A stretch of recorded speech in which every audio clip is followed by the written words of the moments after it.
যে মিথ্যা মামলার জন্য আমরা আন্দোলন করেছিলাম, 5ই আগস্ট আমরা গিয়ে দেখেন থানার মধ্যে হাজার মানুষের বিরুদ্ধে মিথ্যা মামলা গিয়ে দেখেন। আমার প্রাণপ্রিয় ভাই ও বন্ধুরা, আপনারা হয়তো ইদানিং লক্ষ্য করতে পারছেন, দেখতে পাচ্ছেন কেন মিথ্যা মামলা করা হয়েছে, কোন ইস্যুটাকে ঘিরে মিথ্যে মামলা করা হয়েছে, কোথায় মামলা করা হয়েছে, এই বিষয়ে হয়তো আপনারা ইতিমধ্যেই অনেকেই জেনে গিয়েছেন। তবে আজকের এই ভিডিওতে আমি আরও বিস্তারিত আপনাদের সামনে তুলে ধরার চেষ্টা করব। এই মিথ্যে মামলার প্রতিরোধে ইসলামী আন্দোলন বাংলাদেশের পক্ষ হতে কি ব্যবস্থা নিয়েছেন তাও আমি আপনাদের সামনে আজকে তুলে ধরব। আসুন সর্বপ্রথম দেখে আসি বিএনপির সংসদ সদস্য এমপি মনিরুল ইসলাম সংসদের মধ্যে দাঁড়িয়ে কি কথা বলেছিল, কি কথা বলার কারণে শায়েকে চরমোনাই তার প্রতিবাদে কি বক্তব্য দিয়েছিল। সর্বপ্রথম বিএনপির সংসদ সদস্য মনিরুল ইসলাম উনার বক্তব্যটা শুনে আছি। আমি বউ নিয়ে জানাই, কয়েকজন বউ নিয়ে জানাই, কিন্তু তার ভাই বউ নিয়ে গেছে। ঢুকার পর দেখি একটা কিছু হাঁটতেছে। আমি বললাম যে তার ভাই ভাবি কই? বলে যে আপনি যে বদলে জানেন না, এটা কেমনি বুঝবো? মাননীয় স্পিকার, আমাদের হাউসে আমাদের বোনেরা এসছে এমপি হইয়া, আপনি অভিনন্দন জানাচ্ছেন, আমি অভিনন্দন জানাতে চাই। সবাই মেধাবী, দুজনের বক্তৃতা শুনছি, আগামী দিনে কিছু করতে পারবে, ভবিষ্যৎ আছে, লেখাপড়া জানা। কিন্তু বুঝলেন না তো কারা আপনারা? আপনারা এদিকে দেখতে পারেন, আমরা এদিকে দেখলে কি আছে এটা বুঝবো না, এটা ঠিক না। আমার প্রাণপ্রিয় ভাই বন্ধুরা, আপনারা সংসদ সদস্য মনিরুল ইসলামের মুখ থেকে কথাগুলোকে শুনেছেন। জামায়াতেরই মহিলা সংসদ সদস্য, তিনারা বোরখা পরে, হিজাব পরে সংসদে হাজির হয়েছেন, সংসদে কথা বলছেন। তাদেরকে ঘিরেই মনিরুল ইসলাম এমন কথাগুলোকে বলেছে। ইসলামের দৃষ্টিকোণ থেকে এই কথাগুলো কোনো মুসলমানের কথা হতে পারে না। কোনো মুসলমান হিজাব, বোরখা, পর্দার বিপক্ষে কোনো কথা বলতে পারে না। এটা টিটকারি করে বলা হোক কিংবা খামখেয়ালি করে বলা হোক কিংবা মন থেকেই বলা হোক না কেন, এটাকে ইসলাম কখনোই বরদাস্ত করে না। মনিরুল ইসলাম সংসদের মধ্যে মহিলা সংসদ সদস্যদেরকে ঘিরে এই কথা বলেছেন। সেই কথার প্রতিবাদে ইসলামী আন্দোলন বাংলাদেশের সিনিয়র নায়েবে আমির মুফতি ফয়জুল করিম হুজুর শায়েকে চরমোনাই ইসলামের দৃষ্টিকোণ থেকে তার প্রতিবাদ জানিয়েছে। আসুন আগে সেই প্রতিবাদটা শুনে আসি। মনিরুল হক সাহেবের দাড়ি আমি মনে করি নবী সাল্লাল্লাহু আলাইহি দাড়ি না, ওটা রবীন্দ্রনাথ ঠাকুরের দাড়ি। আমি মনে করি ওনার টুপি এটা নবী আলাইহিস সালাতের টুপি না, এটা ইহুদিদের টুপি। আর আমি মনে করি ওনার পোশাক এটা সুন্নতি পোশাক নয়, এটা খ্রিস্টান পাদ্রীদের পোশাক। ধবধবে সাদা দাড়ি। বোরখার বিরুদ্ধে কথা বলেছেন, পর্দার বিরুদ্ধে কথা বলেছেন। বেচারার নাম মনিরুল হক। আমি তো ওনাকে দেখে ভাবতাম একজন ভালো লোক, ইসলাম প্রিয় লোক, কিন্তু উনি বোরখার বিরুদ্ধে কথা বলার কারণে মুফতিদের কাছে ফতোয়া জিজ্ঞাসা করা উচিত ওনার ঈমান আছে কি নাই। আমার যতটুকু তাহকিক, আল্লাহ পাকের কোনো বিধানের বিরুদ্ধে কেউ যদি কথা বলে, ঘৃণা করে, অপছন্দ করে, কেউ যদি অপছন্দ করে, ঘৃণা করে আল্লাহ পাকের কোনো বিধানকে, সাথে সাথে বেঈমান হয়ে যায়, সে মুসলমান থাকে না। আমি জনাব তারেক সাহেবকে বলবো, আপনি সতর্ক থাকুন। আপনাকে বিতর্কিত করার জন্য এই সমস্ত নাস্তিক শক্তিরা বিভিন্ন রূপে ওনাকে তওবা করতে হবে, মাপ চাইতে হবে।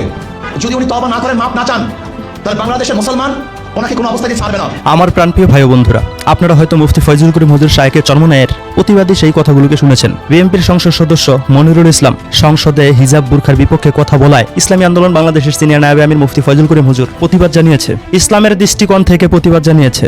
এই প্রতিবাদের বক্তব্যকে ঘিরে কুমিল্লায় মামলা করা হয়েছে। আসুন হাইকোর্টের একজন কর্মগত আইনজীবীর মুখ থেকে সেই কথাগুলোকে শুনি। মুফতি সৈয়দ মোহাম্মদ ফয়জুল করিম শায়েকে চরমোনাইয়ের বিরুদ্ধে সাইবার সুরক্ষা আইন 2026-এর 25, 26 ও 27 ধারা বিএনপির কুমিল্লা মহানগর 26 নং ওয়ার্ড যুবদলের সিনিয়র যুগ্ম আহ্বায়ক জালাল আহমেদ খোকন বাদী হয়ে কুমিল্লা সদর দক্ষিণ মডেল থানায় একটি এজাহার দায়ের করেছেন। এজাহারে উল্লেখ করেছেন যে কুমিল্লা 6 আসনের এমপি মনিরুল হক চৌধুরী সংসদে পর্দা নিয়ে যে কথা বলেছেন, যে কটূক্তি করেছেন, যে হাস্যরসের তামাশা করেছেন, তা ইসলাম বিরোধী, শরিয়া বিরোধী হওয়ায় ইসলামী আন্দোলন বাংলাদেশের সিনিয়র নায়েবে আমির মুফতি সৈয়দ মোহাম্মদ ফয়জুল করিম শায়েকে চরমোনাই বক্তব্য দিয়েছেন। সেই বক্তব্যকে কোট করে এমপি মনিরুল হক চৌধুরীর নির্দেশে এবং সম্ভবত বিএনপির হাইকমান্ডের নির্দেশে এই মিথ্যা, অন্যায়, ন্যাক্কারজনক একটি ভিত্তিহীন মামলা দায়ের করে আমাদের সম্মানহানি করার চেষ্টা করেছে। আমার প্রাণপ্রিয় ভাই ও বন্ধুরা, আপনারা হয়তো হাইকোর্টের একজন আইনজীবীর মুখ থেকে কথাগুলোকে শুনেছেন। সংসদ সদস্য মনিরুল ইসলাম সাহেব ওনার কথাকে ঘিরেই ইসলামী আন্দোলন বাংলাদেশের সিনিয়র নায়েবে আমির মুফতি ফয়জুল করিম হুজুর শায়েকে চরমোনাই প্রতিবাদ জানিয়েছিল সেই বক্তব্যটাকে। সেই প্রতিবাদ জানানোর কারণেই সেটাকেই ইস্যু করে শায়েকে চরমোনাইয়ের বিপক্ষে মামলা করেছেন। একজন ইসলামিক সংগঠনের দায়িত্বশীল হয়ে, একজন নায়েবে আমির হয়ে এটা ওনার দায়িত্ব। বাংলাদেশে ইসলামকে নিয়ে কেউ যদি কটূক্তি করে, কুরুচিপূর্ণ কথা বলে, উল্টাপাল্টা কথা বলে ফেলে, তার প্রতিবাদ জানানোর দায়িত্ব তারা রাখে। এই সমস্ত কথাগুলোর উপরে কাউন্টার দেওয়ার যোগ্যতা, ক্ষমতা সবকিছুই তারা রাখে। ইসলামের দৃষ্টিকোণ থেকে, ইসলামিক রাজনীতিবিদ এই জায়গা থেকেই শায়েকে চরমোনাই এই কথাগুলোর কাউন্টার দিয়েছে। আর সংসদ সদস্য মনিরুল ইসলাম সাহেব তিনি একজন মুসলিম হয়ে, একজন ইসলাম ধর্মের অনুসারী ব্যক্তি হয়ে এমন কথাগুলো বলা তার আদৌ ঠিক হয়নি। এমন কথাগুলোকে বলেছে বিধায়ী ইসলামী আন্দোলন বাংলাদেশের নায়েবে আমির তার প্রতিবাদ জানিয়েছে। ইসলামী আন্দোলন বাংলাদেশের পক্ষ হতে বলা হয়েছে, আজকের মধ্যে যদি এই মিথ্যা মামলা উঠিয়ে না নেওয়া হয়, তাহলে আগামীকাল শুক্রবার পুরো বাংলাদেশেই প্রতিবাদ মিছিল চলবে, বিক্ষোভ মিছিল চলবে। তারপরে আরো কি কি কর্মসূচি দেওয়া হবে সেটা পরে জানা যাবে। আপনারা এই ভিডিও ক্লিপটা দেখুন। ইসলামী আন্দোলন বাংলাদেশের কর্মীরা গতকাল রাত্রেই বাংলাদেশের বিভিন্ন জায়গায় বিক্ষোভ মিছিল করেছেন।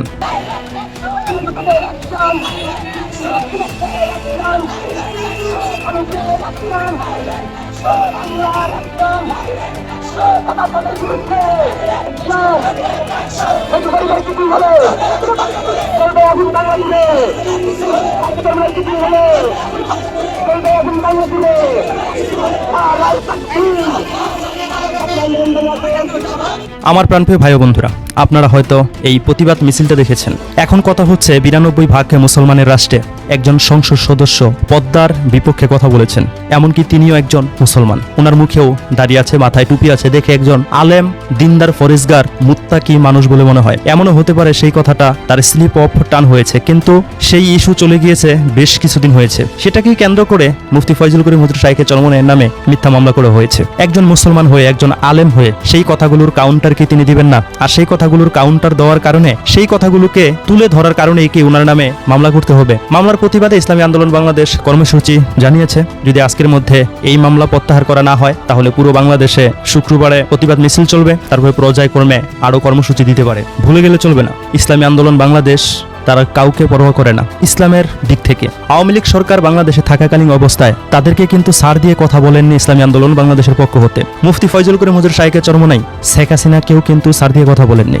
যুগে যুগে যারাই ইসলামকে নিয়ে কটূক্তি করেছে, কথা বলেছে, বিভ্রান্তকর কথা বলেছে, দেশ ও মানবতা নিয়ে, ইসলামকে নিয়ে, তাদের কাউকে ছাড় দেননি। কে ক্ষমতায় আছে, কে ক্ষমতায় নেই, কে কতটা ক্ষমতাশীল, কে ক্ষমতাশীল না, এটা কিন্তু ইসলামী আন্দোলন বাংলাদেশ তাকিয়েও দেখেনি। ইসলামের স্বার্থে, ইসলামকে লালন পালন করে সেই জায়গা থেকে কিন্তু তিনি প্রতিবাদ অতীতেও জানিয়েছে, বর্তমানেও জানাচ্ছে। অন্যান্য কোনো সংগঠনের সাথে যদি ইসলামী আন্দোলন বাংলাদেশকে মিলানো হয় তাহলে ভুল করা হবে।